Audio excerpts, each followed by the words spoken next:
Blessings. Please.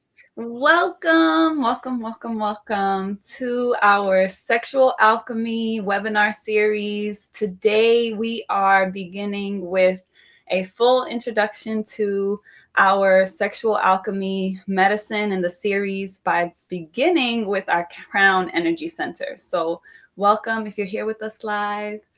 And I would love for our sister Leyanne to go ahead and introduce herself and just give you a sense of like how to prepare for the session that you're about to experience with us today. Yes, peace, beloveds. We are so happy you are here. Thank you for taking the time today to share your energy with us. We have a potent introduction to our live series. This is the first of many. We'll be meeting weekly to go through the crown, through the chakras, starting with the crown. And this sexual alchemy medicine that we're going to be introducing today and moving through the weeks is really here to give you a taste and experience a practical feel of this incredible retreat, transformative retreat that Nef and I will be hosting annually starting this year, next year in 2025 in Cabo Verde, Africa, during one of the community rituals known as Carnival. So this is just a taste for you to get a sense of the alchemical potency of the medicine that we'll be sharing there. And for those that might not have a sense or like, what do you mean by sexual alchemy? What we're talking about, what we're diving into is really all about embodying your power. So we've done some incredible work on ourselves and really want to spread that work of really living in your fullness, your full power. So before we start, we of course want to do some grounding, some arriving. If you're watching the replay, hey. Before we get into the juiciness, let's first get into our bodies, our breath, so we can ascend grounded in our being. Ashe, give thanks, sis. So yes, as Leyanne said, Sexual Alchemy is a retreat that her and I are hosting in Cabo Verde for Carnival, one of the most potent rituals that we have in African culture globally. And it's specifically a heightened moment of sexual energy that we really want to harness and use to direct this sexual healing that we need on the planet. So if you didn't watch our launch webinar, I want to encourage you to go ahead and watch that. There were some really important elements of sexual alchemy that we shared on that call. It's specifically called accessing Black power through sexual healing. So I really think that being clear about those foundational elements of sexual alchemy and why this medicine is important is really important way to start off. So I just want to remind you to go ahead and watch that if you haven't already. And if you're here with us live, also feel free to engage with us in the chat. We'd love to answer any questions that you have. That's the benefit of being here live. And like our sis said, if you're here with us watching the replay or the raw play, as we like to say, please feel free to still engage with us. You can still comment and give us your thoughts, your ideas, and your questions that way. All right. So we're going to begin by just making sure we're all here, we're all fully present, and really gathering ourselves into this moment with our breath. Now, what I want to invite each of us to do in this moment is first to begin by bringing our palms of our hands together. We're going to go ahead and just create a little bit of that friction, that electromagnetism in the palm of our hands so that we can create this heat, right? This energy that we're creating in the palm of our hands is really a channeling of that solar power that is literally fueling our planet in this very moment. So I want you to go ahead and put that creative intention that you have into the palm of your hands, whatever it is that you feel like you need to call in, you want, you desire, into the palm of your hands for this session with us today. And then I'm going to ask or invite you, everything is by invitation, to go ahead and just cup your eyes with the palms of your hands here like this. So you're just creating that darkness in this moment And I want you to go ahead and engage your breath without any judgment. Just go ahead and inhale through the nostrils at your own pace, and just exhale through the mouth and just release. Inhaling through the nostrils and release. Continue with that cycle, inhaling through the nostrils and releasing through the mouth.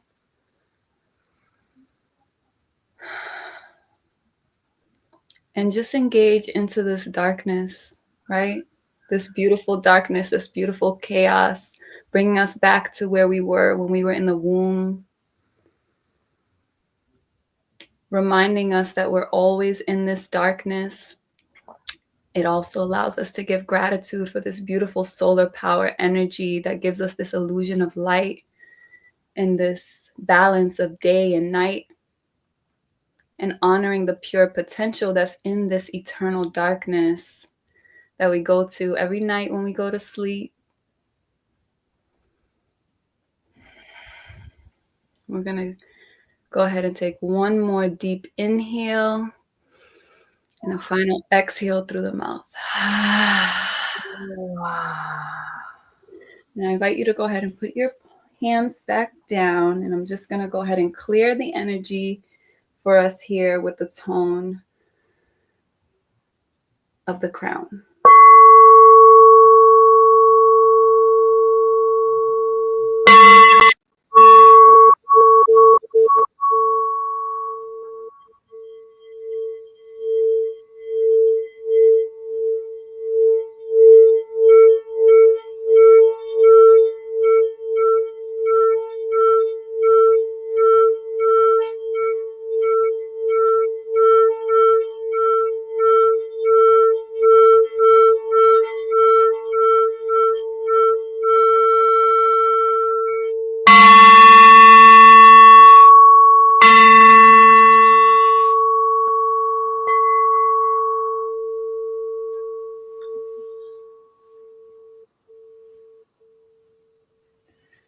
Okay. Thanks. Gratitude to the Great Spirit, this great mystery. Giving gratitude for this opportunity to be here in the flesh, to grow, to cultivate our spirits. Giving thanks for this divine alignment, for whatever has brought you here in this moment. Trust that there's something here for you to receive. And our intention here is to just remind you and to activate you into this wisdom and this power that you already have innately within yourself. So we give thanks, and with this gratitude, we want to just overflow and pour out into you. So thank you for being here with us today. Thank you for choosing to be here, to be alive, to be here and now. Ashe. Okay. All right. Thank you. Thank you, sis, for that arriving. That was so yummy. We'll be talking about a little overview of the chakras, and then we'll be focusing specifically on the crown chakra today. But before we do that, we want to kind of give you a sense of our internal orientation, how we got to this work, how we got to the chakras, because Nef and I, even though we have the same knowledge, we come from different paths. So for me, for those that might be watching, coming through from Nef's universe, or just coming through from Cabo Verde and Beautiful People, or any other place that might not know me, my name is Leyanne Oliveira. I am a healer, a medicine woman. A yogini is the path that I've chosen. So most of the technology I use, or the medicine, the way that I share it, is rooted and comes from the practice and the lifestyle, and the technology and science of yoga. And all of my teachers come from the eastern subcontinent of India. So a lot of the words that I use and the way that I describe the chakras will come from Sanskrit, the language of Sanskrit from India. So, and because I'm an African woman, one of the reasons that I've been pulled towards yoga, and it's really been this place that I have a lot of love and appreciation and reverence to, is because as an African woman, I'm very clear that yoga is an African technology and is rooted in Africa. And then, yeah, Nef, you can share. Yeah. So when it comes to like really having that rooting and that anchoring into what is the origins of yoga, that's the element that I'm really making the space for. And that's the essence and the intention of the sexual alchemy component, so that we're making sure that we have a holistic and very rooted interaction with our energy, because we're working through the body, right? So being that we are, as our sister said, we are African women that are carrying this medicine, that are birthing this and bringing this forward, is very essential that we fully root ourselves into, you know, our bloodline and then the wisdom of our ancestors. So for those who do not know me, I am Aust NeferKa. I am the mother of Tehuti Ma'at, and I am a proud ancient wisdom keeper, a sacred wisdom keeper of ancient African Kemetic sacred science. So a lot of the medicine that I'm bringing is coming from the awakening of our ancestral memory and really retrieving our legacy, particularly from the Happy Valley, or what many know as the Nile Valley. So as our sister said, yoga has its origins and its roots in Africa. And the way that we are orienting that through sexual alchemy is by the medicine of siMTAWI. Some people may know the roots of yoga in Africa through many different names. Some other names that it is called is like Kemetic yoga or Ariyanka. And siMTAWI in particular is really important to know about, because this is actually a specific symbol. What you're seeing on your screen right now is the symbol of siMTAWI, which is the essence of what yoga is. It is the union of the two regions, right? So what we're doing is we're uniting the body and the spirit, right? So it's very important, especially in this age where a lot of people are being introduced to spiritual concepts and ideas and principles in a way that can be disconnected from the body. So this is very important, because through the roots and the essence of what like true yoga is, right? And what true siMTAWI is, you are recognizing that the body and the spirit are all one, right? Our physical experience is just as spiritual as the unseen essence of our energy. So the goal for us is to make sure that we are not only sharing and reminding you of your ancient traditions, it's also to physically engage you in moving energy through your body, right? So siMTAWI, what you're looking at on your screen right now, I want to describe it to you because it's very important that you, at the very least, have an understanding of what this symbol represents. So on the left-hand side, you have a expression of the symbol through its divine context. And on the right-hand side, it's seen in a more terrestrial or human context. What the difference is you'll notice that the left side has the mask on, right? The two figures on the image on the wall have a mask. So on the left side, you see the mask of a falcon, which represents the higher self. It represents the victor, right? This is what's representing levity, right? And on the right-hand side, you see the other mask, which is actually of a creature that is considered to be extinct right now, and that's the energy of Set. So the falcon is Heru, and on the right-hand side, you have the mask of Set, which represents gravity. This is actually the essence of darkness. This is the lower self. And together, they're tying a bow, right, with a papyrus plant and a lotus plant, which represents the two parts of the Hapi or the Nile. So this is representing how we bring together and have to unify both our higher and lower selves so that we are in union. siMTAWI literally means the union of the two lands, right? So this is the essence of what it is that we are bringing as part of the medicine and the practices that people are going to experience who come to the Sexual Alchemy retreat.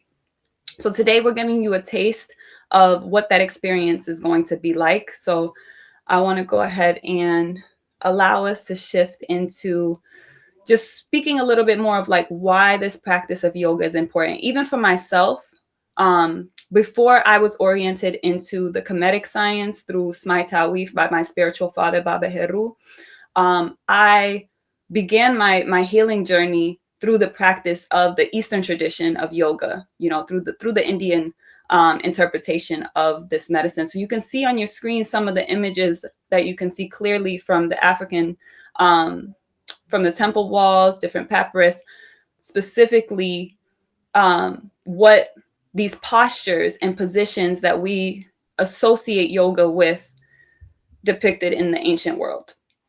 Mm-hmm.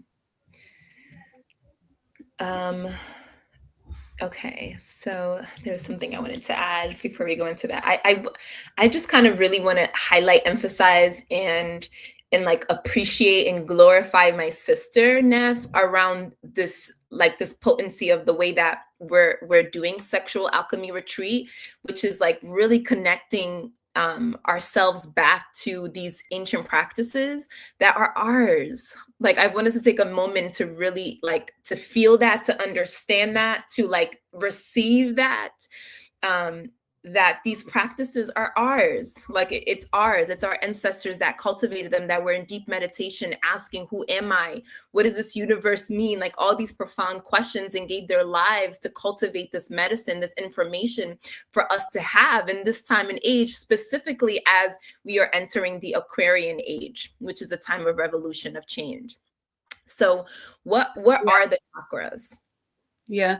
Well, before you even go into that, I'm glad that you said that, because I use the word Hapi to describe like the Hapi Valley, right? When we talk about the Nile Valley, we're talking about the physical location of where this tradition comes from, right? You can't separate the culture from the ecology. That literally is what creates the culture, is the environment that it develops in. The environment that our people develop in literally speak to exactly what are the principles and the different characteristics of that culture. So we talked about this a little bit, so I'm not going to expand into it. We spoke about this, I feel, extensively, actually, when we were talking about the differences between European and African culture in the first stream that we did.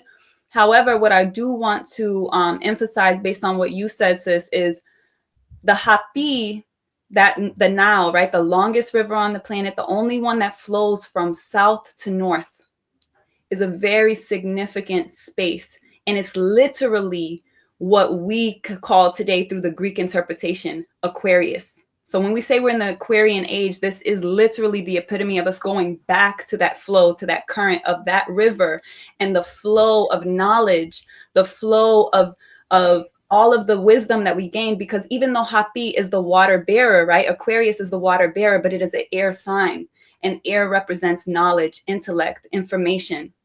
So this return to our legacy is essential for us to experience this collective humanitarian age that we're moving into, which is all about service, but not only service to the collective, it's service of or to the collective through the unique and authentic self, right? So I just wanted to add that, because I think that's really important, and I'm glad you mentioned that. Thank you for adding that. That was great. And for those that might be watching that are thinking, like, because we are emphasizing, centering, highlighting African culture or African power, African wisdom, that we are creating separation, that is not what we're doing, because we're talking about yoga, which is union. But part of our revolution is highlighting, centering us, because there is this constant like power struggle, or there's this constant like narrative around our history, starting around slavery, which is the furthest from the truth. So which is why we have to speak truth to power if we're talking about embodying our power. Yeah, and I want to feed off of what you just said there too, and bring us back into this image here. When you talk about separation, separation is an aspect of the lower self. Union is an aspect of the higher self. Even though we see both of those being tied together, it's speaking to like the overriding influence of the fact that even separation is just an illusion, but we need that illusion. Just like what I said when we were cupping our eyes in the darkness, right?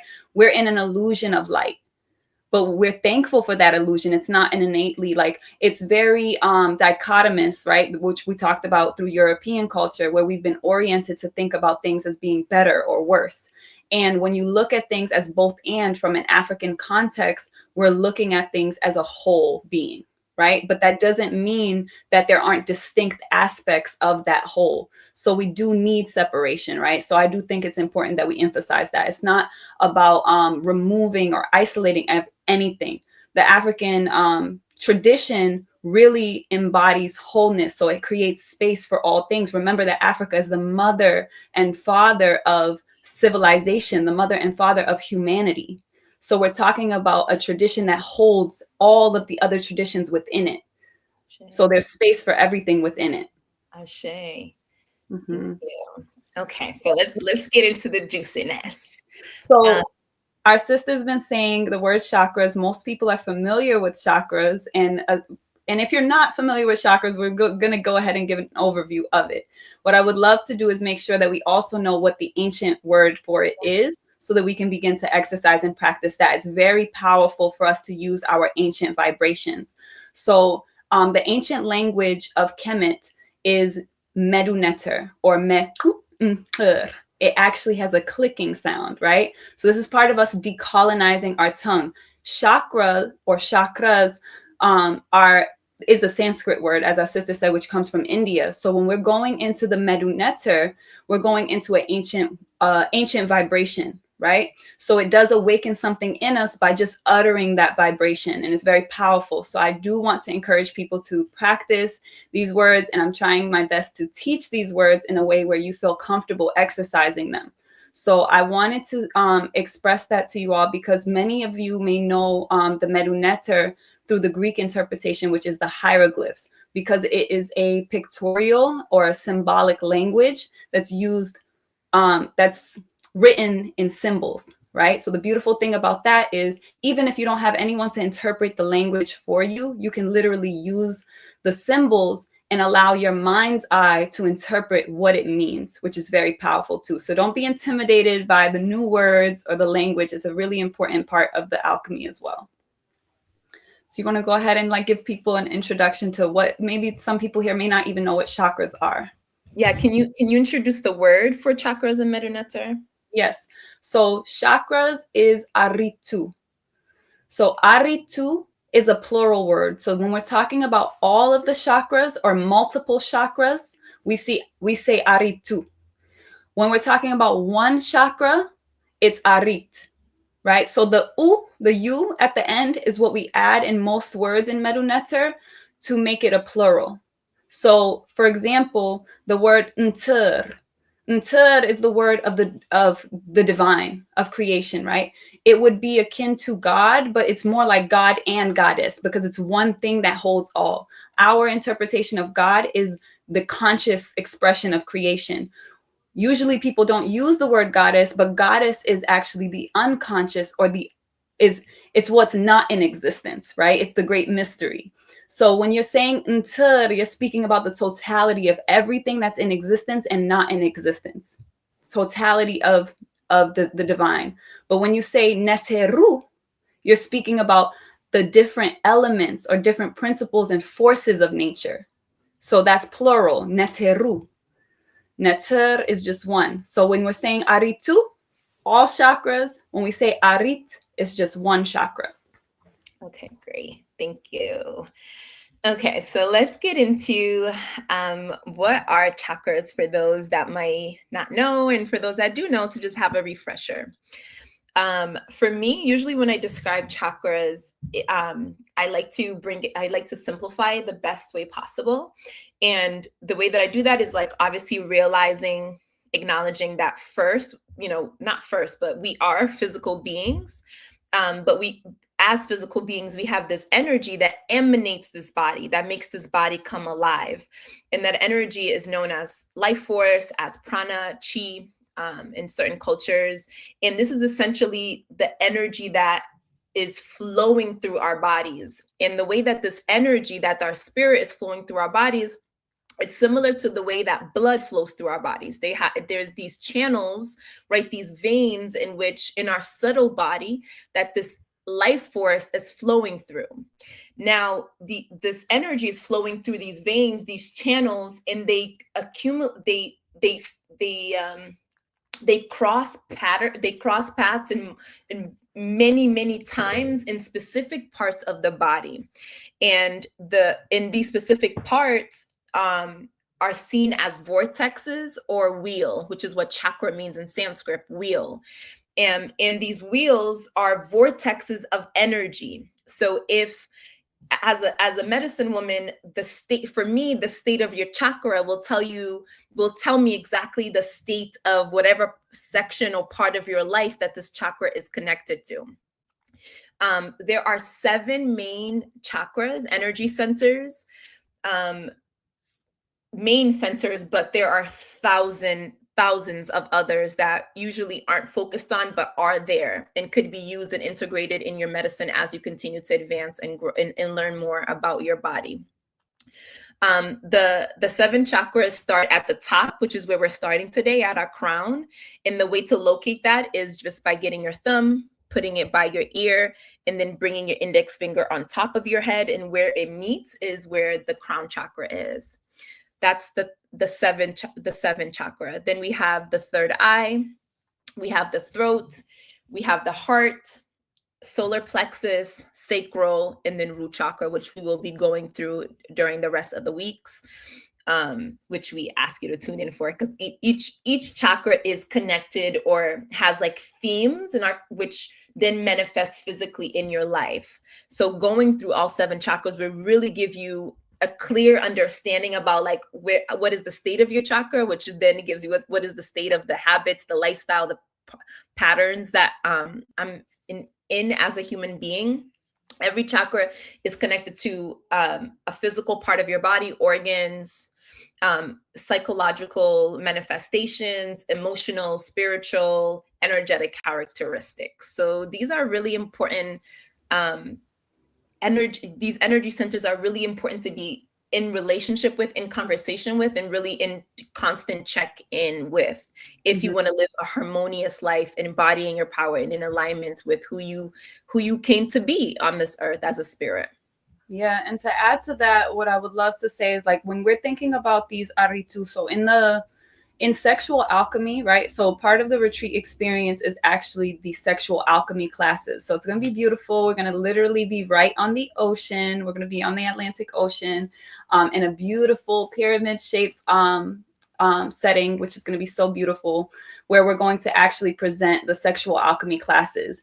And during sexual alchemy, what we're actually going to express is the full spectrum of our energy centers. So as Leyanne shared, we have 7 main energy centers, and these are the ones that we're going to be covering for this webinar series that we're doing. So for the next, 4 strongs, which are weeks, we're going to be going over each of the 7 energy centers. We're beginning with the crown today. However, when we're doing the sexual alchemy retreat and the sexual alchemy medicine, we're going into the range of the full 360 degrees, because it's a circle. It's a circulatory system in our body that literally circulates our energy. And the power source of that energy is our sexual energy. So the whole premise of learning how to generate and circulate that inner power within you is through going through these 12 energy centers. So today we're going to begin with the crown. And I just wanted to make sure that everybody knows that we're going to be teaching way beyond this during the retreat, right? We're going to go into all of the different organs and the different body, different regions of the body that all 12 of these energies cover. And then, as our sister also said, I wanted to emphasize the fact that whether we're conscious of it or not, our energy body exists, right? So even if we're not in a relationship with it, whatever the state of our energy is in all of these different aspects of our lives, it literally creates what we experience in our lives. It's our energetic field. So it's wherever we're resonating is what we're attracting into our lives. So the more that we tune our energy centers, the more refinement we can experience in what we're creating in our lives. All right. And I want to shout out everybody who's here with us live, that's engaging, and really appreciating the information that we're sharing. Even if you're here on Facebook with us, please feel free to engage us in the chat. So we appreciate your presence here. So coming back into like the theme that we've affirmed for the webinar series, which is embodying your power, I would love to share about Sekhem. So Sekhem is the Kemetic word, the Meduneter word for power. Okay, so when we're talking about this sexual energy, we're talking about our power source. Remember that we all became human. We all came into this world and into existence through the act of sex, right? Our mother and our father came together, the seed and the egg, right? Fertilized and created this life, right? And that's through the act of sex. And remember what we said in the first stream, sex is life and life is sex. What we're doing by healing our sexual energy is we're removing that perverted aspect or that perverted interpretation that has been an overlay on the sexual, our perception of sex and sexuality. When we say everything is an act of sex, we mean everything that is in creation, that's in existence, required a polar interaction, an intercourse of these two polar energies to come into form and come into being. Even our thought forms, they go from a state of activity and receptivity. So it's really scientific what we're speaking of. So when we're looking at Sekhem, like on the left-hand side, the queen that we see sitting on the throne, holding that scepter, that's the Sekhem scepter, which is the scepter that represents anyone who has a position of authority or power, right? And on the right side, you see the image of Sekhmet. Sekhmet is literally she who is powerful or powerful one. This is a force of power that's feminine. It's represented through fire. It's represented as the lioness. Many people may not know that the lioness is literally the one who hunts in the pride. Even though we consider the lion to be the king of the jungle, it literally is showing what ancestrally we observed in nature to show what we saw as the position of the feminine, which was a fierce and ferocious energy that literally healed through fire and through purging, right? So I wanted to speak to that because this sexual alchemy, when we think of sexual energy or passion, it's innately the essence of fire, right? So all of the elements are relevant and present. However, the element that we engage the most through the practice of sexual alchemy is the element of fire, because we're engaging our passion and what literally drives our will for us to move energy. Did you want to speak on that a bit more, sis? That yeah. Was beautiful. Okay. And then you were mentioning about the crown. So you want to go ahead and give like maybe more of an overview of like what the crown energy center embodies?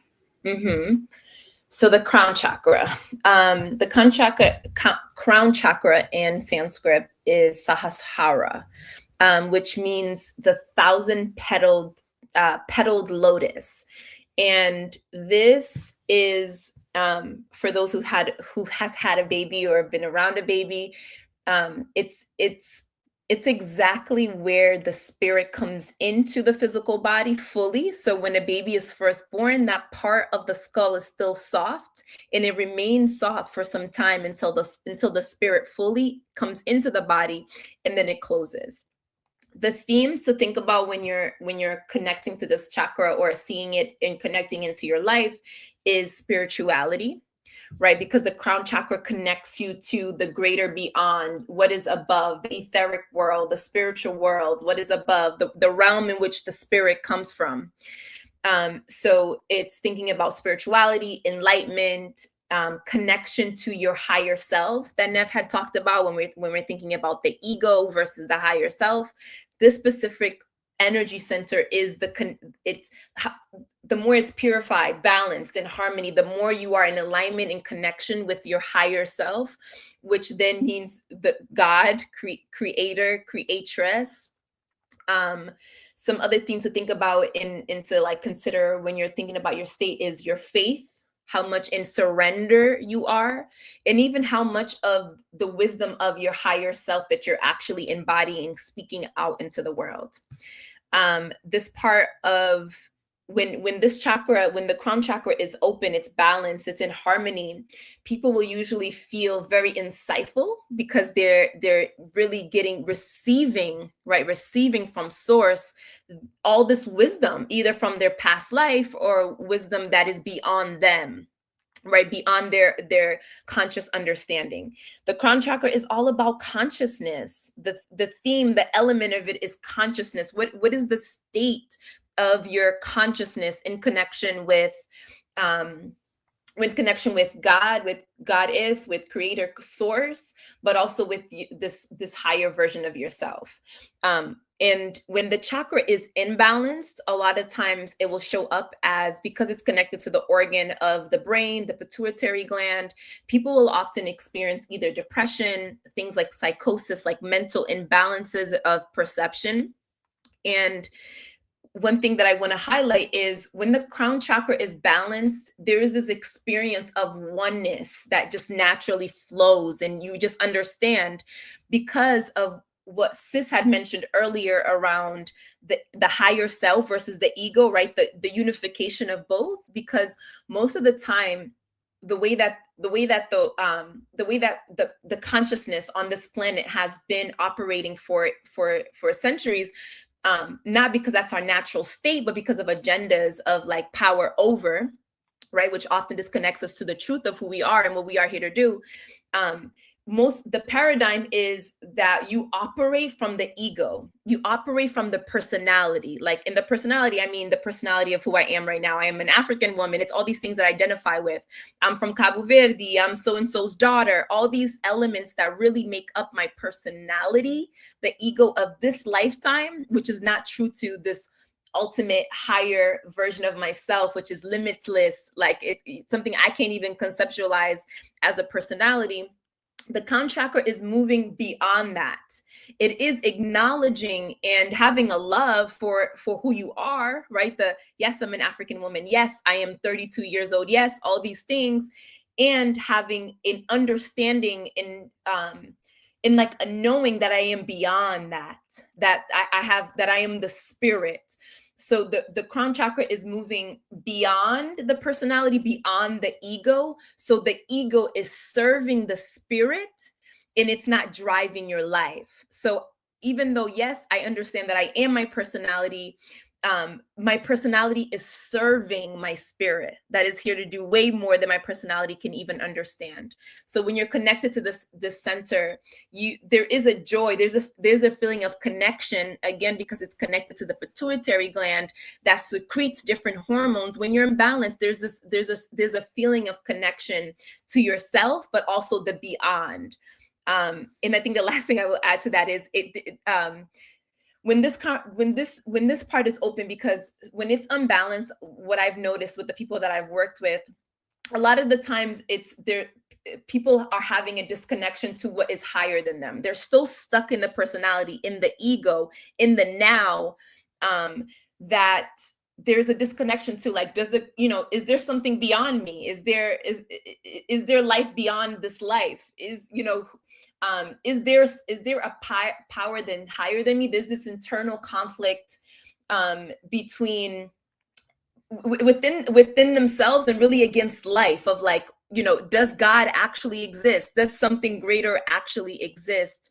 Which really creates a lot of attachment to the ego, a lot of attachment to their identity, which then doesn't allow them to even connect with their spirit team. So people that are open in the crown chakra also have a really deep connection to their spirit guides and in their ancestors and in the higher consciousness that are around them, supporting them in embodying their power. Yeah, those blockages that we can experience and the height of our energy center through our physical body, it's like literally having a roof on your head. Like your access to everything beyond you is blocked, right?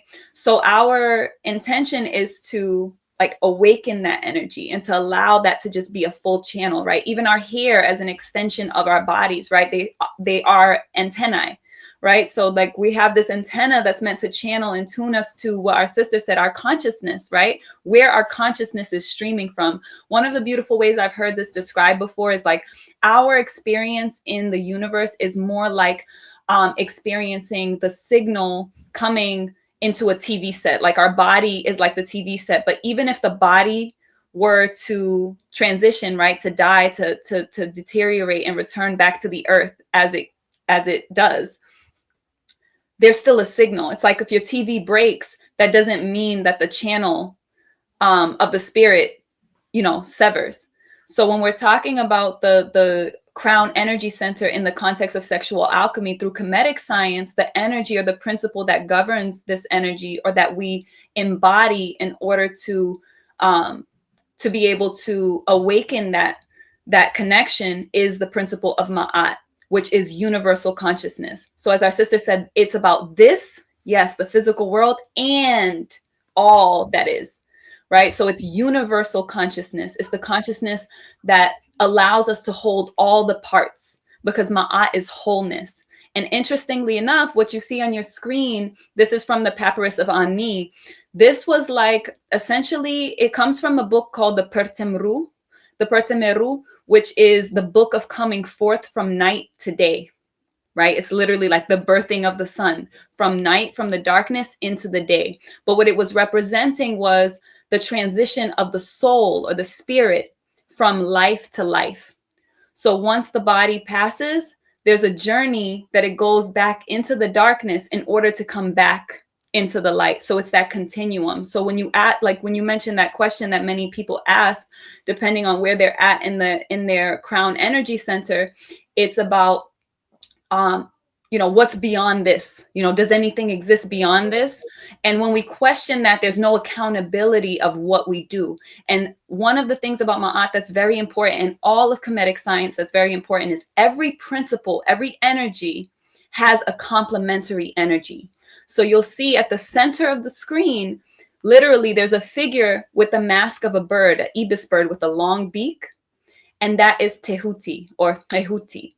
Right? Tehuti is the complement of Ma'at, right? There's always a counterpart. They always exist in couples. So Tehuti is writing what is the judgment on the scene of Ma'at, right? This is the judgment scene of Ma'at, because Ma'at represents judgment. It represents balance. It's depicted here through this scene where you have the scales with the heart of the person who died is on one side, and the feather of an ostrich is on the other side. And the intention is to make sure that your heart is light as a feather.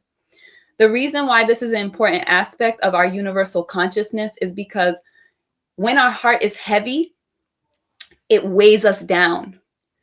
The higher frequencies of the higher energy centers, they require us to be lighter, right? So you've seen the frequency that I played earlier, it's a very high pitch.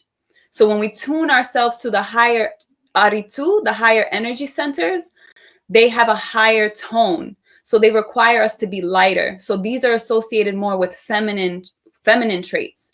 They're associated more with the female, right? It's a common interpretation that the top three energy centers are mostly embodied by the female, and that the lower three energies are mostly embodied by the male. But we all have both energies. We all have masculine and feminine energy. And that's what Ma'at represents. It represents the wholeness, right? It's me beyond being a woman here with a womb. It's me just being in existence, right? So it's not even about my sex, right? It's about the totality of my consciousness and the fact that I'm holding both of those essences. I have an active principle that's functioning within me that allows me to create and do things right in the world, and I also have a receptive element that allows me to connect and emote in a way that's connecting with everything that I'm pulling into me, right? So this is the complementary dance that happens in Ma'at. You have both energies, so there's always space for the pieces within that, but it actually holds all of it together. Mm-hmm.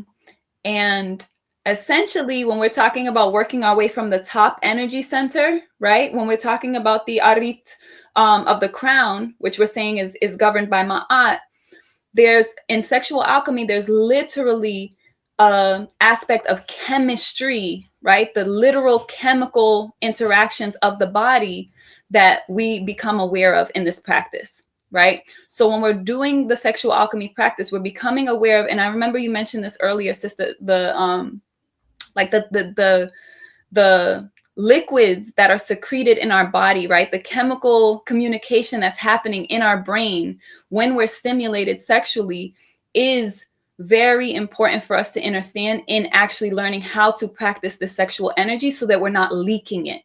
Yeah. Because when we're talking about embodying our power, we have to recognize everything that we said in the previous session where we're talking about why this is important. Our sexual energy is literally what is constantly being siphoned, right? There's all these different ways that we're being sexually stimulated. They'll sell you a pizza with sex, right? They sell you a car with sex. They use sex to sell everything. So that is constantly stimulating and creating a chemical reaction in our body that can be out of ma'at, right? Which is considered isfit. Isfit is the opposite of ma'at, when things are out of balance. So when we are trying to create ma'at, we're trying to create a balance of the chemistry of the body to come back into its natural process. And it begins here in the crown because our pineal gland in the center of our brain is literally stimulating this energy every time the moon enters into alignment with where the sun was when we were born. And it begins to secrete this fluid that begins to travel through our body.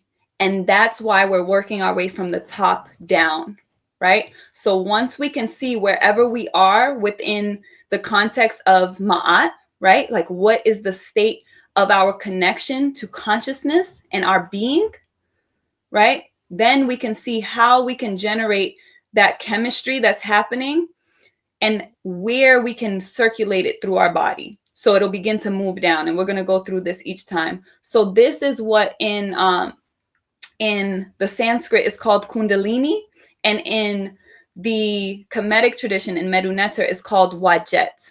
So this is the force or the principle of these two dynamic energies that are circulating through our bodies that are depicted as serpents, right? So sis, do you mind speaking on that from the interpretation? Yep.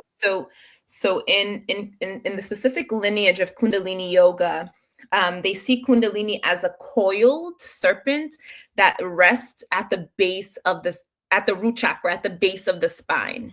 And essentially, the reason why they see it as a snake, which is interesting, because if you're coming from a religious background, even have a hint of religion in your consciousness, then it's like, oh, there's a certain feeling that comes up in our body is against this force or against just the idea of a snake because of the stories that we've been told under religion context. The reason why they see this energy as a snake coiled at the bottom of the spine is because the energy, when it's free, it moves very snake-like, like Sis is explaining. There is a snake-like feeling of the energy, not that it's an exact, it's an exact snake. It just has the characteristic, the vibration, the frequency of what a snake embodies. Now, this coiled snake, the Kundalini yoga essentially is its practices to awaken this snake-like energy. And the reason why you're wanting to awake it, if you're practicing this form of yoga, is because that we know that this coiled snake has the totality of your potential, your power. It's directly tied to all the power that you were called and you chose to come on this earth to emanate, to give, and to explore, and to become in this lifetime. However, it's at the base of the spine, which is right near the root chakra, and we'll get there. That'll be the last chakra we explore. And a lot of the times for humans on earth at this moment, that energy is contracted, which is why they constantly, if we're talking about sexuality, they're constantly targeting, like Sis said, this specific, this point of our energy, our sexuality, because it is our life force, it's our power, it's our potentiality coiled at the base of the spine, where we hold a lot of contraction, a lot of fear, a lot of emotions from past. So again, we're describing all of these chakras and supporting you in like getting more information and practicing through, so you can free that power, so that power can actually move through all of your centers freely. So then you can use that life force, which is just creative power, your creativity, to create the life that you were meant to live, the life that you desire, because your desires are in your heart. And they were put there by the creator, by you, by your soul before you got here. Your desires are not something to ignore. Yeah. They're there for a reason. I love, love, love, love, love that you put it in that context, because even when we were showing the scales of Ma'at and we said the heart is weighed on the scale, you need your heart to be light as a feather. That's part of you honoring what's in your heart. But that starts at the crown, because you were given that. You chose that before you even got here, right? But you have to remember that by channeling to what's beyond this physical form and this physical experience that you're in. So once you channel that and that secretion starts to drip down, right? All 33 of your vertebrae, right? Of your jed, right? That's your spine. She said it's sitting at the bottom of your spine. So once it drips all the way down, it's just sitting there.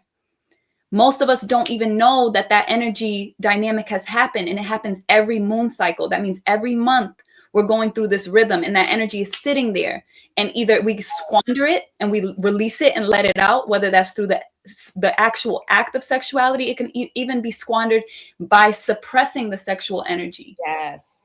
So you just don't utilize it, right? It's stagnant. So it can actually calcify. It can become heavy, and it can become dense and sit and pull you down into your lower energy centers, which is what? Survival mode. You're just focused on what's down here. It's like being in a maze. But what we're talking about is once we uncoil it, once we allow that energy to generate and move back up your energy centers, and you begin to circulate it, you awaken your power, and you can utilize it to create what's in your heart. But it has to be in Ma'at, right? It has to be in justice, right? Ma'at is also justice. It has to be what is in balance and what is in cosmic order. Yeah. Ma'at represents things being in a particular order. That's why we move through the energy centers in a particular order. That's why our solar system is in a particular order, right? Everything has its proper place. So when our energy is being, our sexual energy is being squandered and pulled and manipulated, it's because there's a desire to keep that energy in a state of chaos, so that we can't organize it in a way where we can actually create the liberation that we desire, because this is beyond us. When we talked about that happy energy, we're talking about, yes, your personal energy, but for what? For service to the collective, so that you do what you're here to do, to contribute to this transformation that's happening on the planet right now. Sure. So in the context of Wadjet, the energy of this cobra is signifying the intuition. It's our divine feminine energy, right? But when you look right on the right-hand side, right under where it says Kundalini, you see a symbol here that's called the Het-Heru Behutet. The Het-Heru Behutet is this winged solar disc. So you see the two cobras coming out. The sun is in the center, and then there's the wings of a falcon coming out. That symbol is on the front of every single temple as a symbol of protection, right? The Het-Heru Behutet. And it's still symbolizing the two cobras, right? But once they have risen and they're in alignment with the solar power, right? So that's you activating your will, activating your passion and your desire righteously. And the falcon represents what I said earlier, right? The falcon is our higher self. So that represents you soaring. It's one of the highest flying birds. It moves with precision. It can look directly into the sun, right? So that's symbolically what we were representing as what you embody when you raise that energy back up. And your higher self is the one that's in command. It doesn't defeat and destroy and kill the ego. It unifies with it, but it takes the authority over the ego. Yes. Right? So you're being guided by your higher self, which means instead of you being in the maze, you're soaring over the maze. So you already know where to go, right? Yes. It's an element of ease. And remember what they use in the medical world, they use the symbol of the caduceus, which you see what I put underneath that, which is inspired by the Heru Behutet. The caduceus is showing the symbol of health, right? So when I say moving in the higher self creates ease, what's the opposite of ease? It's dis-ease, right? So when we have dis-ease, we're not in that complementary, beautiful, divine synergy and symmetry and synthesis that Ma'at represents. So it brings us ease, it brings us health, it brings us vitality to have this energy circulating in our body, and we can do this consciously. And that's what the medicine of sexual alchemy teaches you how to do holistically. Mm-hmm. And the beauty about sexual alchemy, I want to add, sis, that the reason why we're taking you here and why we're saying, you know, come to this retreat, come experience this, right? We've created this consciously, courageously, with might, with integrity, with love, because we understand that once you do this work, then you can live that life that you were destined to become. Every single person that is on here, that is watching the replay, you have the potential to live a life of ease, of magic, because that is your divine right as a spirit, is to come here and create by will. Like every desire that you have in your heart, if it's for, you know, for the material things like a home, or if it's safety for your family, or if it's health for your family, as we are in these dark times and we are alchemizing it for the new, that starts first with you. That starts with you first going into yourself, right? Finding where the constriction, where are the things, the conditioning, the limiting beliefs, the sexual traumas that you've experienced that is holding on, that is hooking your life force. How sexual alchemy is unshackling it, so you can experience the pleasure, the yumminess of what it means to be alive as a spirit. We come here over and over again, not only to grow and to learn, right? It's an earth school, but we also come for the pleasures of what it means to be alive in this body. So sexual alchemy is moving that energy so then you can live as a divine goddess, God, queen, you know, however your higher self identifies on this planet, because that is available to you. And then especially right now, right? We're doing all these lives and we don't have enough time to really explain all the things that are happening. But that's why we are inviting you to come to this retreat to actually experience it through the body, because the more we liberate ourselves in the planet, the more that we can collectively then experience the joy, the pleasures that is available to us as we return to our seat of divinity, especially as melanated Black people. Ashe, ashe. So we're going to give you a taste of just like practice that you can do, that you can take into your life, that's going to support you with this medicine. Even the practice that I shared earlier in the beginning, right? Bringing that friction into your hand, right? It's subtle energy work. That's what we're doing. And remember, the subtle energy field is unseen. So that is the most potent and powerful way for us to, one, be manipulated, and for us to empower ourselves. So when we do that work, right, through frequency, through sound healing, right, that's a huge part of the sexual alchemy experience and what we're going to be curating at the retreat. But also there's this aspect of breath play and the way that we can use and bring these practices into our day-to-day life so that we're able to consistently be in connection with our energy beyond our body. Because remember, the aritu, they expand beyond the body. It's your aura, right? Like it's the energy body beyond the physical body. Mm-hmm. So, okay, so let's do a practice that I absolutely love. And like Sis said, it is something that you could do at any time. I suggest you take this practice on beyond this live for the whole week before we meet again the following week. So this is a practice that we invite you into doing daily so you can actually experience, because anything that we do, the more we do it, the more it accumulates momentum and the more we can feel it, especially because it's in the subtle. The more we practice it, the more we'll bring it into the physical, right? Into the physical reality, into our physical bodies. So this practice is a pranayama, which is one of the limbs of yoga. Pranayama essentially means breath control. And it's like acknowledging that breath is life, that our breath is our life force, that it's one of the things that we can't live without. Like in seconds, we would have our physical, we would depart from this body if we didn't have it. So it's really an essential part of life. This specific pranayama is called in Sanskrit, it's called Nadi Shodhana. And Nadi Shodhana means channel purification. So what we're doing is we're purifying our channels, these channels that I talked about in the beginning of our meridians, and we are unifying them. So we're purifying and unifying, right? If you're sensing this, and shout out to Kwanzaa. Today is the principle of Umoja, which is unity.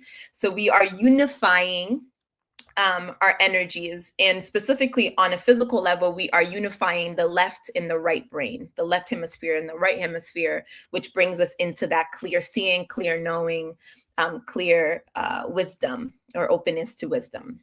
So to start, you can lift up your right hand, and we will go into a mudra, and mudra means seal. So we're sealing our energy in a specific way. This mudra is called Vishnu mudra.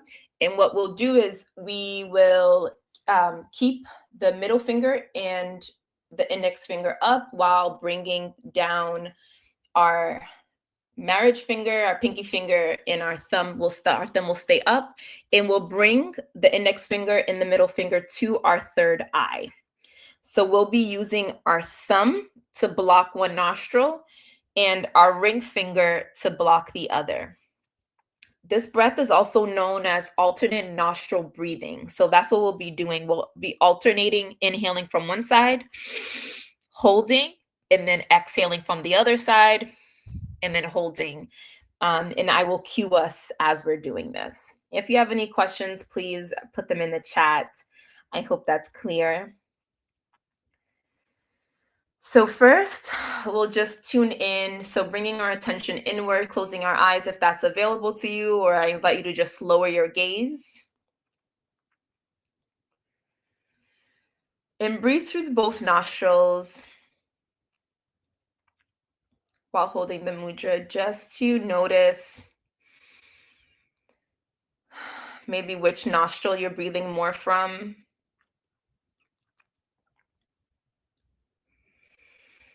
Noticing your airways, noticing if one might be more clogged than the other.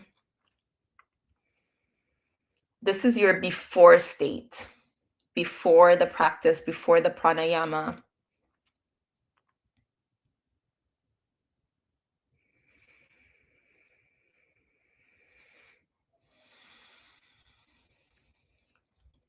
And then we'll begin inhaling first to the right. In 3, 2, 1, inhaling from the right. Bringing that air up to the crown, to the third eye, then hold with the thumb, hold your right nostril with the thumb, and then exhaling through the left nostril. Inhaling again through the left.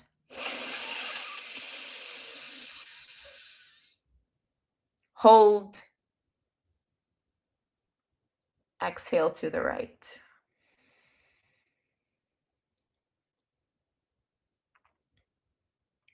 Inhaling to the right.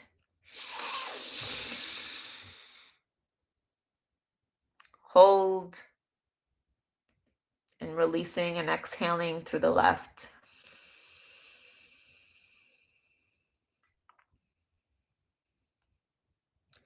Using your ring finger to hold the left nostril. Well, before doing that, inhale to the left. Then using your ring finger, hold and release to the right.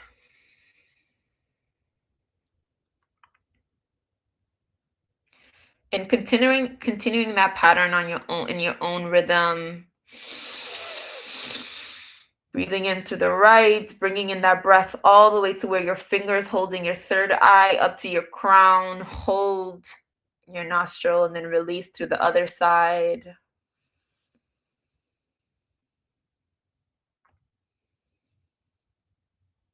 Inhale.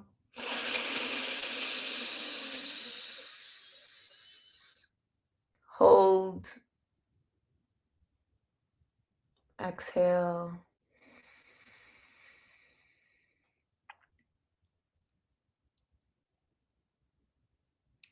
Inhale to the same nostril that you exhaled from.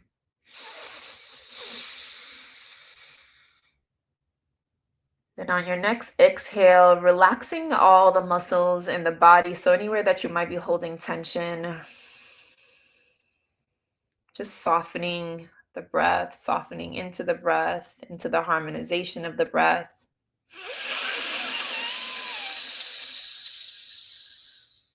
Bringing in that beautiful, yummy life force, that power. And then exhaling it from the alternate nostril.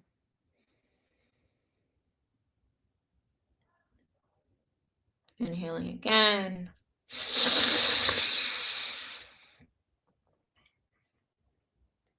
And exhale what's not serving you, any negative thoughts, limiting beliefs,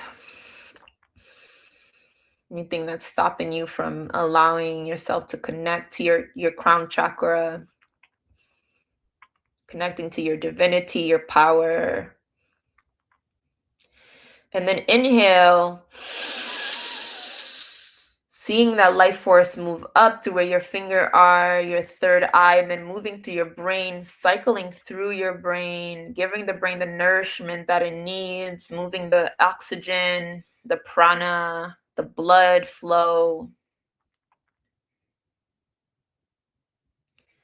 And then 2 more breaths. So inhaling from wherever side you're on, if it's the right or left. Bring in that breath all the way up. Hold and release.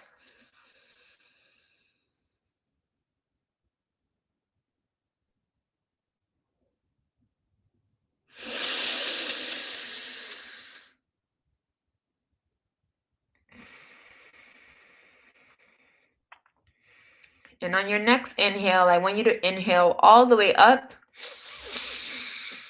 and then hold. And on this hold, I want you to relax your muscles and practice faith, knowing that your next inhale will come, trusting and surrendering.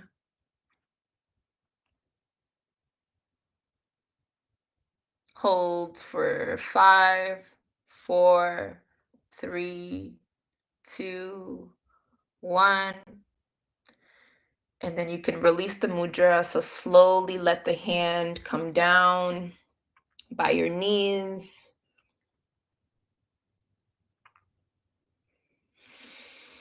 Inhaling from both nostrils. Allowing the breath to go back to its natural rhythm. And then keeping an internal gaze for a little bit of dhyana meditation. Just noticing your body, any changes or shifts that you might be feeling. Acknowledging the life force that's moving through the subtle body at different parts of the body, your crown, your cheeks, your heart, your legs. And giving thanks for the power that is available to you, that is who you are, that is your divine right to experience and embody. And then at your own pace, slowly bringing your attention back to the screen. Thank you for practicing. Give thanks, sis. Yeah. Give thanks so much for guiding us in that practice. I also want to say to people who are watching, if that was something that you found to be a bit of a strain for you, right? Because it's breath is something that, yes, it's our birthright, it's natural for us, but we have to relearn how to engage with our breath in a healthy way. And this practice is a little, I would consider it more advanced considering where we are and the healing that we need to be in. So just know that like in the sexual alchemy experience, like we're with you.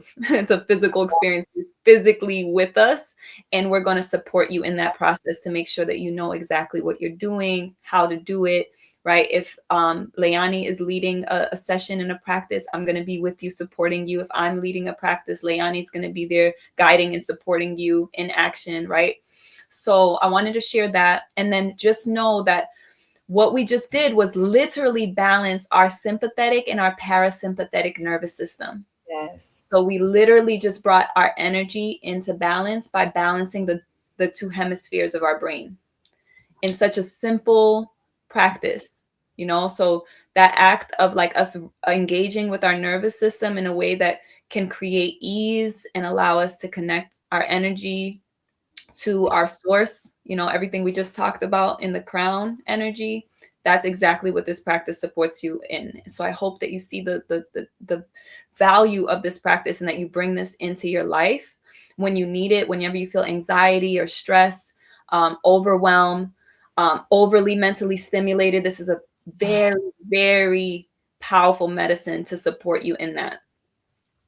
So I wanted to offer that. And then I do want to shout out those who are here, just appreciating this medicine. Thank you for providing the raw play. Oh, give thanks.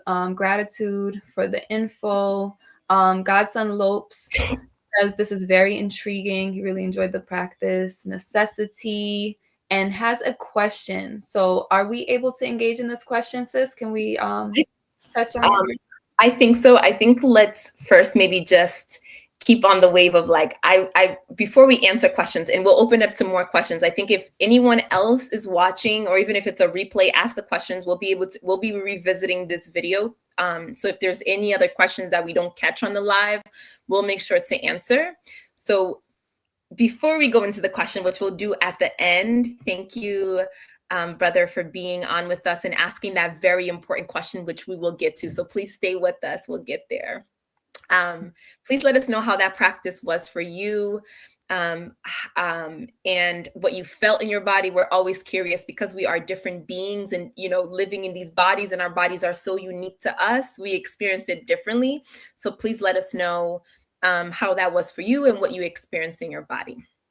Now, for the even more juicy, even more fun, even more thing that I'm excited about, which is like the Sexuality Retreat, which is happening in February. It starts on the 28th. So this is the perfect time to start getting your admission, your ticket to actually experience the retreat. Because it's in Cabo Verde, Africa. So if you're going to be joining us, like there's so many different things that we need to be putting into place before then. So if you're interested, there's different ways to communicate with us. The first one is through a chemistry call, which you can go on sexualalchemy.com, go and book it. And the chemistry call will either be with both Nef and I, or just one of us, where we'll just kind of just hear about where you are in your sexuality, your sexual energy experience, your sexual healing experience. And then we'll kind of gauge to see if this experience is actually a fit for you, if we are a fit for you as guides. And if it's a match and you feel good about it, then we can proceed on getting your space available. And then I wanted to just also say there's an application, like if you feel like ready, like you know this is the call, you're ready to answer the call, there's an application link. So you can click on the website, you can click to apply, and then we could proceed with the chemistry call from there as well. So if you feel ready, you can answer the questions, and we'll follow up with you. Yes, thank you for saying that. Yes, answer the call, y'all. I know that like we've been creating this for 8 women. So the space, we only have space for 8 women. So it's a limited, it's an intimate space for us to really be in and really support you in your transformation. And so there are 8 women, African women, that we know at this moment is ready to receive this alchemical experience. It's something that is felt through the body, but it's going to emanate and not only change your reality as a person, but all those that you are connected to. This is specifically for warrior women. So these are for women that have already been doing the work. This is the thing that's going to like create the burst of the crown chakra, so you can overflow and live from the overflow. Yeah, and I just want to say for our brothers, Yes, because I've been getting some messages. I know, like, I also want to hear, like, if you feel like, I feel like I'm supposed to be here, you know, even if you're a brother and you're feeling connected to this, please still express that and please still connect. Sexual alchemy is something that is not just for women, right? Yeah. The retreat is something right now at this moment. And again, right, flexibility and openness to what this experience wants to be. So even though it's curated in that way, I do want our brothers to still engage, because I don't want to close an ear to what Neter, to what the divine may want. So I do really want the brothers to know that sexual alchemy is universal, like we just talked about. It's not about gender. We all have these energy centers in our body. We just have different expressions of it through our body, right? Yeah. So one is inverted and one is external, right? So this practice is for both men and women. So I just wanted to yes, thank you, sis. And we need you, like, we need the men, right? Like, if we're talking about the unification, the liberation, the embodying the power as women in these bodies, so much of the trauma we experience and vice versa is with each other. So we're needing a space where we can come together. So yes, brothers, please know that you are welcomed as we continue to evolve this work. So please, you know, definitely let us know. Now we want to talk a little bit more about the things that you're going to be experiencing, okay? Because there's so much goodness, so much goodness. I have so much aliveness in me for speaking about this retreat, because it's really life-giving. It's like life awakening, you know, all around power, which I absolutely love. So this is a little summary of all the things that you're going to be experiencing, because there's really so much. And I'll talk about some, and then Nef will talk about some too. Mm-hmm. I'll pick the one, Nef, I think I'll just like pick some of the ones that really called to me that I feel the most passionate about, although I love them all. And then you can pick some too. Mm-hmm. The first one that I will share about is womb healing workshops. So, you know, as women, we are womb keepers. We are the womb keepers. We are the creatress of life. We have this portal that the spirit comes into to be able to materialize and embody flesh in this life.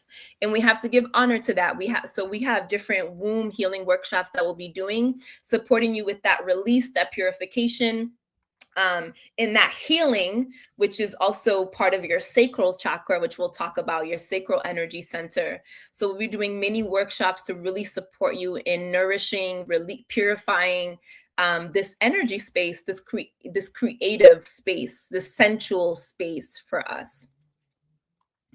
Yeah. One of the things I'm excited about more than anything is just bringing people to Cabo Verde.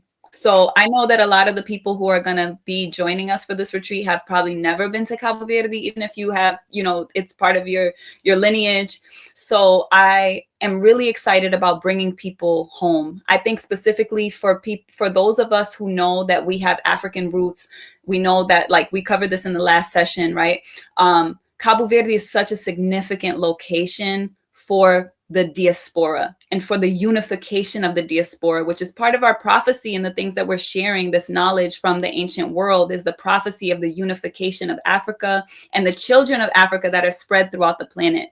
And because most of our ancestors had to come through Cabo Verde before they went to Brazil and to the divided states and were shipped all over the world. So there's a potent healing energy in Cabo Verde. Remember, also, Cabo Verde is an archipelago, so there's 10 islands. And we're going to be experiencing 2 islands on this retreat. Yes. So we're come to Sao Vicente, which is the hub of what I want to highlight, which is right in the center. Carnival! What? We're going to have a VIP carnival experience in Sao Vicente, in Mindelo, which is the city center and the hub of what is considered to be the best Carnival parade and experience in Cabo Verde. So that's going to be so amazing. And we're also, it kind of transitions into a second one, which is one of our excursions, which is going to be a boat ride to Santantan, which is a beautiful island very close by. A majestic island. Oh my God. I still remember I just recently visited the first time in August, and literally I was just like, wow, Like that was my genuine reaction to Santanton. Wow, it's this very untouched, fertile, green, like just, yeah, all the juiciness of life is there. So that's gonna be so beautiful. Yes, it's mountainous. It's just such an amazing, with all these beautiful waterfalls, all this beautiful divine feminine energy. Yes, we'll be having lunch there. We're going to have a beautiful day journey exploring Santantan. It's going to be amazing. Carnaval's festivities is 2 days, so well, 2 nights. So we're going to have 2 very fun nights. Okay. So make sure you bring, your glorious, beautiful for our Carnival day. So that's going to be amazing. And that's really going to be where we're going to activate the practices that we're learning in the days preceding to the Carnival experience. Yeah. Oh, so exciting. Okay. So I'm also, do you want to share the next thing? Well, I was going to say and then a little bit more on Carnival. So some people might not know what Carnival is. And I just want to highlight that it's a community ritual that is done every year, and it's done all over the world in different parts. And it's all about activating and highlighting and emphasizing and celebrating like beauty, right? So there's these women's in beautiful attire, celebrating their bodies, which is such an important part of sexual alchemy, like highlighting, celebrating, feeling free in their sensual eroticism, and then having, the community also celebrate it, versus this perversion around our sexual energy as women, which is often like, no, you need to suppress it, don't show me. A lot of slut shaming. It's like, no, it's a celebration of it, which will also be medicine for us as we witness and in the future participate in. Yeah, and Carnaval is very important because when we have, like, in the ancient world, one of the things that we really embodied well is ceremony and ritual. And there's a reason why we had specific ceremonies like this. And like Sis said, this is a tradition all across the diaspora. In Brazil, they're going to be having Carnival, right? There's going to be Carnival all over the world. So we're synchronizing with the sexual frequency that is celebrating this particular energy. And the reason why we did these ceremonies is because when you give space for an energy to express itself in order, right? Like in intentional ways, then that's how we kept things in ma'at, right? So that we didn't have these perversions, right? Mm-hmm. So right now, being intentional about the fact that this sexual energy needs healing, right? Yeah. So very powerful what it is that all the souls, all the beings who are going to be together and gathered in this experience, we're doing a very powerful ritual and ceremony. Which in addition to the Carnaval, we're also going to have a very beautiful sacred fire ceremony as part of this experience, which is not on here, but very powerful experience that we're also going to be galvanizing our energy around the fire. Yes. And that brings me to the other one that I will share that I'm excited about is, you can't really see the name of it because we have the Sexual Alchemy up, but right where you see all the beautiful ladies laying by the rocks with the water, underneath it says Sacred Sisterhood. So one of the things I'm really excited about is being with other powerful, conscious women that are on this mission and really realization of their desire of, I want to embody my power. I know that I am here to change the world. I am here to change and break generational curses in my lineage. I know that I am a powerhouse and I want to embody that. So this retreat, the women that we are calling in and the women that are signing up are women that are powerful, and conscious and have been on this journey for a while. And so much of the values that we'll be holding and weaving into our time together is sacred sisterhood. Being together in our power sharing. There will be no tolerance of power over or power under. This is a power with. For someone that's been working with women for almost 8 years now, I know with every fiber of my being, and I know as deep as possible in my bones, is that when you are in sacred sisterhood, that is the most potent place for you as a woman to embody your power and release your power, because you can have 10 men supporting you, but if you have one sister by your side that can acknowledge you, celebrate you, hold you accountable to the ways that you're showing up and the ways that you need to be showing up, your power is just unlocked. So we'll be together in a power with dynamic, supporting each other and really embodying all of our power, all of our sensuality, all of our sexual energy freely. Yes, I'm excited. Yes. So there will be a lot of space for us to just be free in our beautiful primal energy. I'm really looking forward to just being with the sisters in that experience, which leads to what I'm maybe the most excited about, which is the food. You said that last time. You said that last time. Yes, we have two beautiful, powerful crialas, two of our sisters who are going to be preparing our meals. All of the meals are included in the Sexual Alchemy experience. So I wanted to go ahead and share that. We're going to have 3 meals. There will always be fruit snacks and all kinds of decadent treats that you can always eat. You'll always be good. Most of the rooms are going to have, so we're going to be in a private space, private home. And in our kitchen, our dining area, we have a collective dining area. Many of you will have also your own dining area in your own living space. So that'll be great for you too. But in our shared space, it's going to be prepared by our 2 chefs who are going to be creating some beautiful meals. They're going to have that beautiful island Criollo fusion into the foods. It's all going to be like very primarily like alkalizing, like really electric foods that are going to be very nourishing, a lot of live foods. But we're also going to have some traditional elements within our meals, which I'm excited about, and some flexibility. So if you're someone who may not be plant-based or vegan, there's also going to be some options there for fresh fish, freshly fished from the ocean, the Atlantic. So it's just going to be a beautiful experience around the nourishment as well, because part of sexual alchemy is the food, right? The chemistry of the body and the high frequency foods, our consciousness around the foods, sourcing from local farmers. I'm actually a farmer in the island of Fogo, so I'm actually going to be making sure that a lot of the foods are coming directly from our local farmers. So I'm excited about the food element too. So I wanted to just make sure you're going to be well fed. Yes. Which brings us, I'll connect it and weave it right into the body. So we'll be doing some somatic movement. Somatic, soma just means body. So essentially, we're just going to be connecting deeper to our bodies and flowing with our bodies in a way that it's healing, following that energy, following that, our awakening our senses, and then letting our senses follow.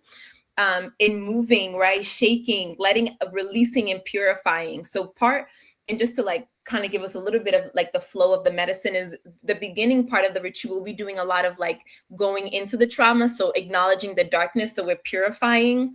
But then, as we're freeing our energy towards the end, we get more into that sensual flow, that pleasure, that juiciness that just comes with liberation and freedom. Yeah. And that's an important piece that you just mentioned, because it does lead to what the brother was saying about, his question about, is this also a way to avoid sexual demons? One of the aspects that we're really going to focus on is what all is attached to you.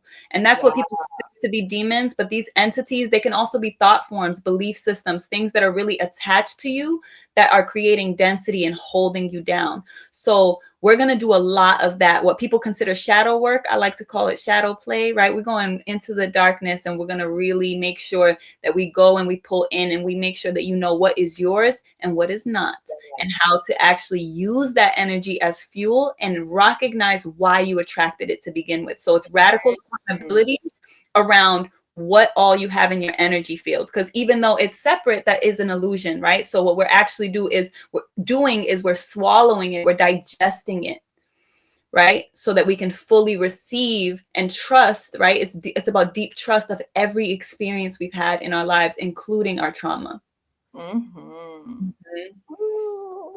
Yes. So the sound healing is going to be infused into the days. The meditation medicine is going to be infused into our days equally.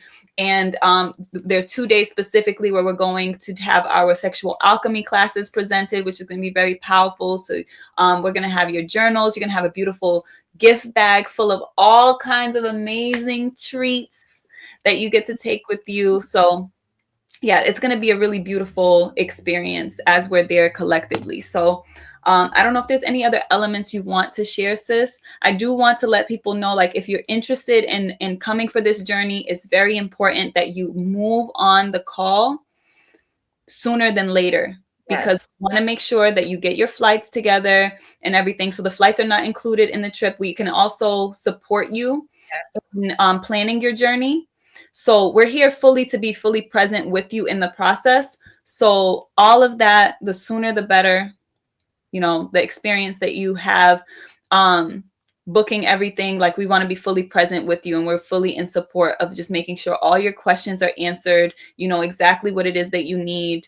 If you want to have your own private experience, or if you want to share a space with someone else, like, whatever it is that you need, like, we're really here to make sure that everything is tailored. That's why we're making sure that it's very intimate.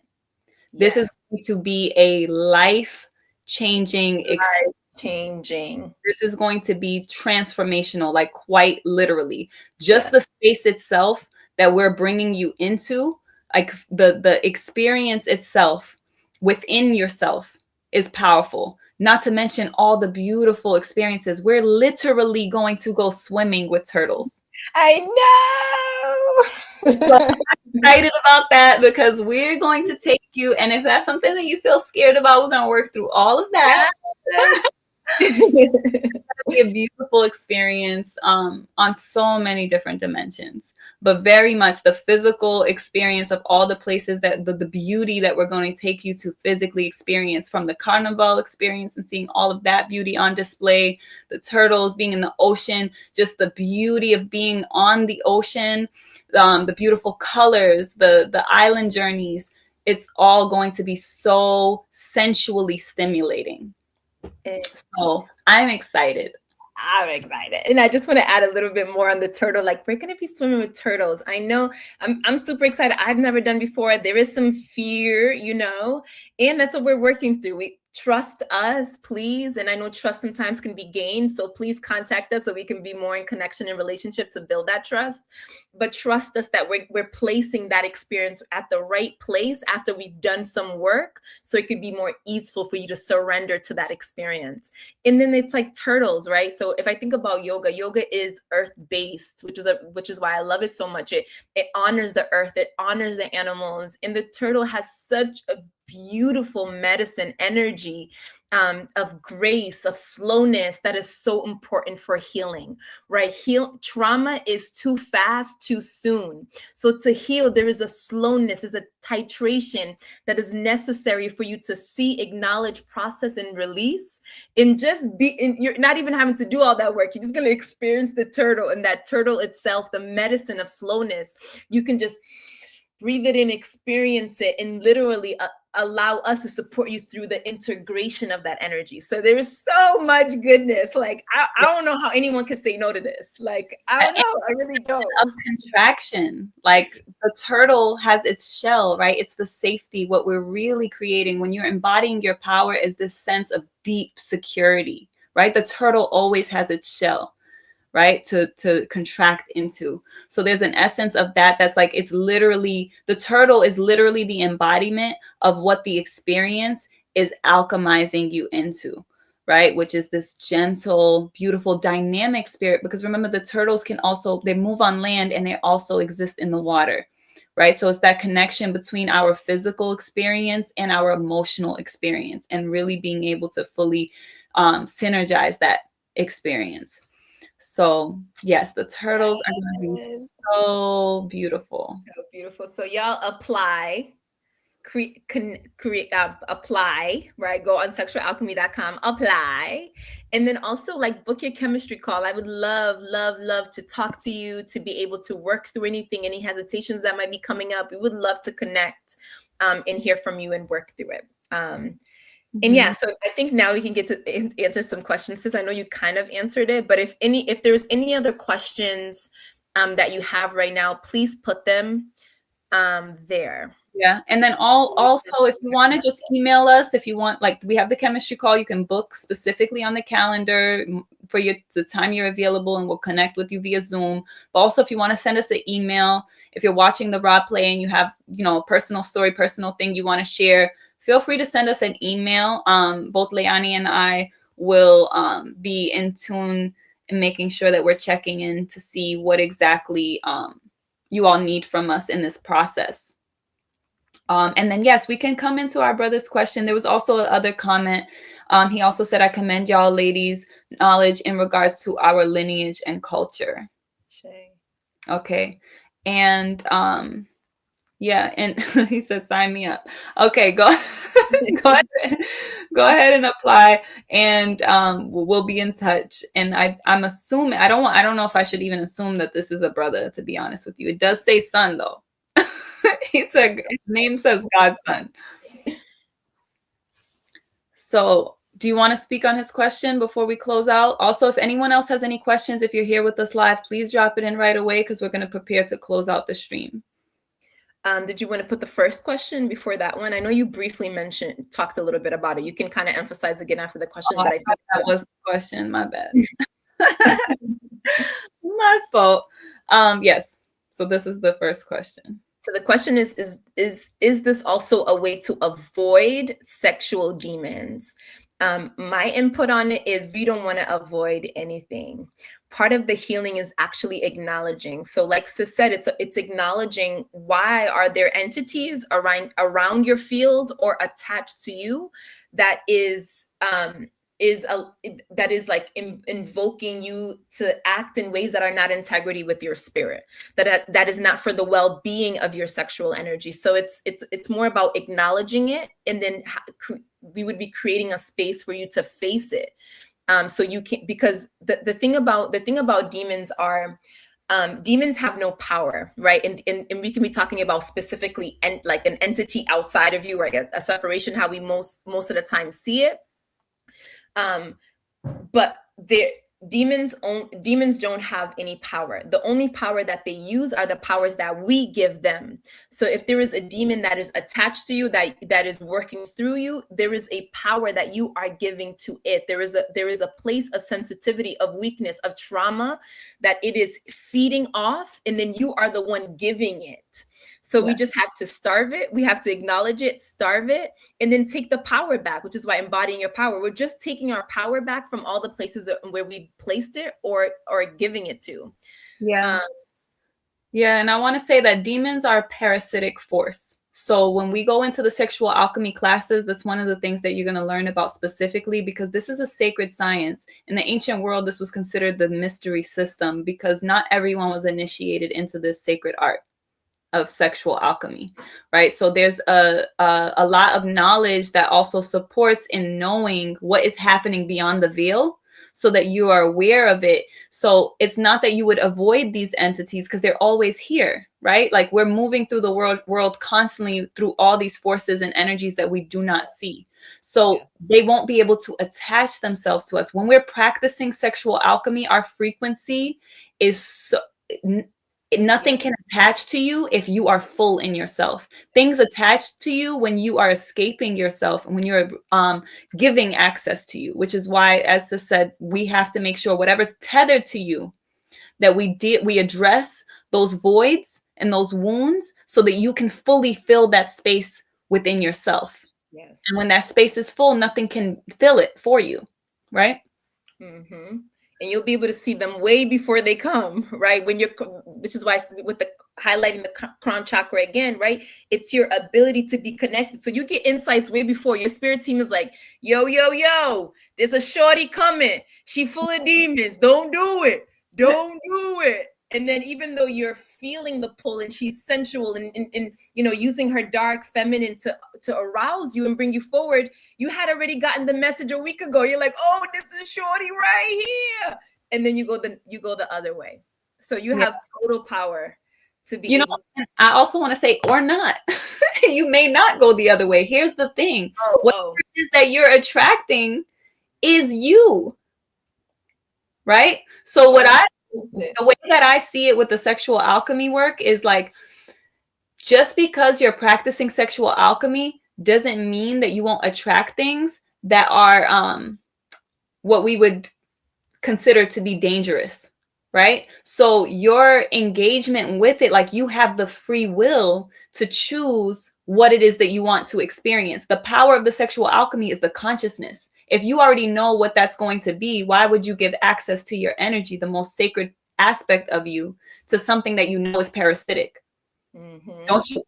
Do you know the shit you here to do? Like, you need to focus your energy on what you're trying to create. So you'll be aware of those distractions. And like Leyanne said, like, you're going to sense it coming from way over there because your wajet, right? Your kundalini, your wajet is your intuition. So it's going to prepare you. You're going to sense and know, right? You're going to know what all is in your field in an eternal context. So that's outside of space and time, right? It's not about the past or the present. It's like everything is with you. That's why our childhood trauma and all the different things from our past are things that still are impacting our energy, that we're going to initiate the experience of the retreat working through that first, right? Being clear on what all is present with us. And then as you become clear, or alchemize that energy, you also become more clear of what it is that you have in your heart, what is in your soul to create.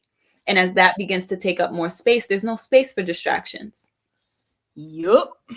Yes. Well said. All right. So I am so thankful for everybody who's been present with us live. So thank you for your energy, because that was all infused into the experience. So we appreciate you. And yeah. I think the last question we have is Sky High Jam says 8 years and not 32. So 8 years working with women. I started when I was 24 and I am 32 now. So yes, I hope that answers your question. I didn't even understand the question. Thank you.